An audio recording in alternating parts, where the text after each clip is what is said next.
नमस्कार, राधे राधे। आज 25 जुलाई है और 25 जुलाई को है सुमन दिवस।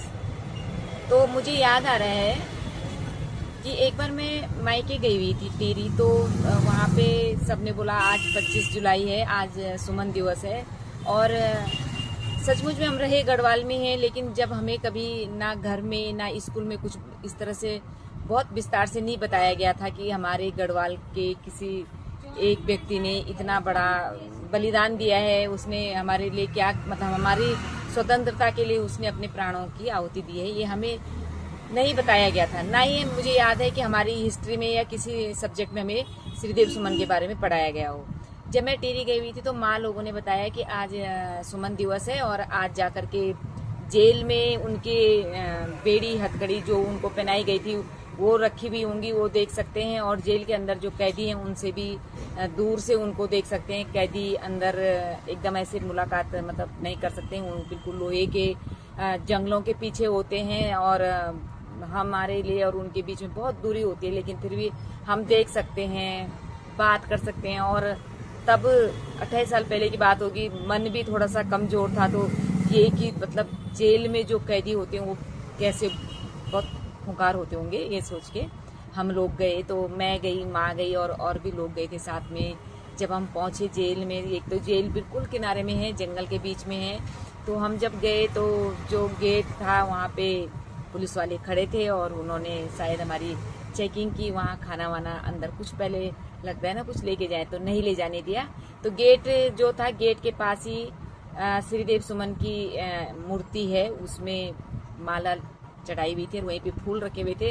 हमने भी थोड़ा थोड़ा फूल चढ़ाया। और वहाँ पे जो सबसे देखने वाली चीज थी वो थी जो बेड़ी और हथकड़ी जो श्रीदेव सुमन को कारागार में रखी गई होगी। कहते हैं श्रीदेव सुमन जी ने 84 दिन की भूख हड़ताल के बाद वो वहीं जो है जेल में ही मर गए थे और वहीं से उनको कंबल में लपेट के रात में भिलंगना नदी में बहाया गया था। उनका शरीर भी परिवार के सुपुर्द नहीं किया गया था। शरीर भी मरने के बाद उनका शव भी जो है परिवार वालों को नहीं दिया गया था, भिलंगना में बहा दिया गया था।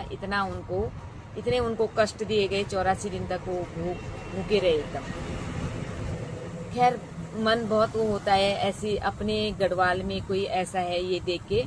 तो उसके बाद जब हम वहां से अंदर गए तो अंदर बहुत सारे कैदी थे जिनको देख के डर लग रहा था। थे तो वो नॉर्मल इंसान, लेकिन मन में एक भावना होती है ना कि इन सब ने मर्डर किए होंगे, खून किए होंगे, इसलिए तो ये बंद है। तो घूमते घूमते जब हम गए, आगे जा रहे हैं, कोई चिल्ला रहा है, कोई कुछ भी बोल रहा है। भाई वो भी उस दिन बहुत सारे लोगों को देखते हैं तो वो भी, लेकिन उन्हीं में से एक कैदी था जिसने एक गाना गाया।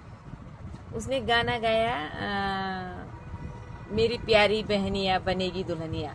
लेकिन उसकी आवाज में जो दर्द था ना, हम लोग भी रो पड़े। जो बहुत सारे लोग गए हुए होते हैं देखने के लिए, हम भी रोए। और जो वहाँ पे ड्यूटी पे पुलिस वाले थे उनकी आंखों में आंसू थे और जो साथ में कैदी थे वो भी रोए। तो मुझे बहुत याद आता है कि 25 जुलाई को हम लोग जेल भ्रमण में गए थे और श्रीदेव सुमन जी की वो हथकड़ी और बेड़ी हमने देखी थी जो उन्हें जेल में पहनाई गई होंगी। वो उतना सारा लोहा हाथ और पैरों में लेकर के, वो बहुत हैवी हैं। कितने किलो का है ये मैं कंफर्म नहीं कह सकती, लेकिन मुझे लगता है कि 15-20 किलो से ऊपर की वो बेड़ी हथकड़ी थी जिनको उनको रात दिन पहनना होता था। तो देख के लगता है कि मतलब कैसे वो उन्होंने बर्दाश्त किया होगा। तो ये दिन मुझे बहुत याद आता है और